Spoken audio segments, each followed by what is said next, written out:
Next topic है हमारे पास significance of mitosis कि माइटोसिस की क्या इम्पोर्टेंस है, क्या इसकी अहमियत है।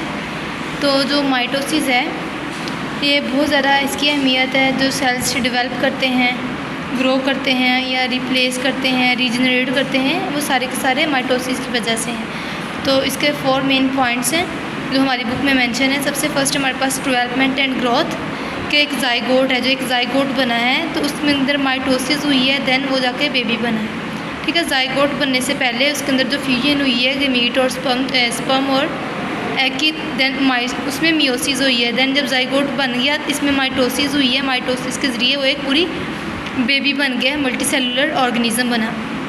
ठीक है, तो नंबर ऑफ जो सेल्स हैं वो इंक्रीज़ होते हैं माइटोसिस के ज़रिए। माइटोसिस के ज़रिए सेल जो होते हैं अपनी आइडेंटिकल जो है वो कॉपीज़ बनाते हैं। माइटोसिस जो है वो डेवलपमेंट की बेस है। जो मल्टी सेलुलर ऑर्गेनिजम्स हैं उनके अंदर डेवलपमेंट जो है वो माइटोसिस की वजह से हो रही है। जो सिंगल सेल से एक जाइगोट बना है, जाइगोट से फर्दर एक पूरा मल्टी सेलुलर ऑर्गेनिज्म बना है, तो ये किस वजह से है? माइटोसिस की वजह से।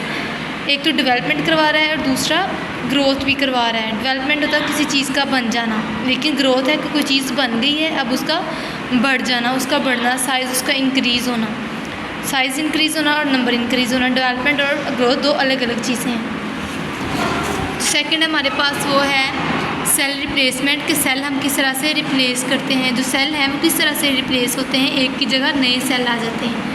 ठीक है, जैसे हमने पहले भी डिस्कस किया था कि स्किन और डाइजेस्टिव ट्रैक्ट के जो सेल्स हैं ये हम वॉश हो जाते हैं। हम जब अपनी स्किन साफ़ करते हैं, अपने हैंड वॉश करते हैं, ठीक है, तो जो स्किन के जो सेल्स हैं वो रिमूव हो जाते हैं, तो उनकी जगह नए सेल्स आ जाते हैं, वहाँ पे रिप्लेस हो जाते हैं। इसके अलावा दूसरी चीज़ जो है वो हमारे ब्लड सेल्स हैं। जो हमारी ब्लड सेल्स हैं उनका जो लाइफ स्पैन है, उनकी जो लाइफ है वो 4 मंथ की है। 4 मंथ के बाद हर सेल जो है वो डेड हो जाता है और उसकी जगह नया सेल ले लेता है। तो ये सारे के सारे किस वजह से हो रहे हैं? ये भी माइटोसिस की वजह से ही हो रहे हैं।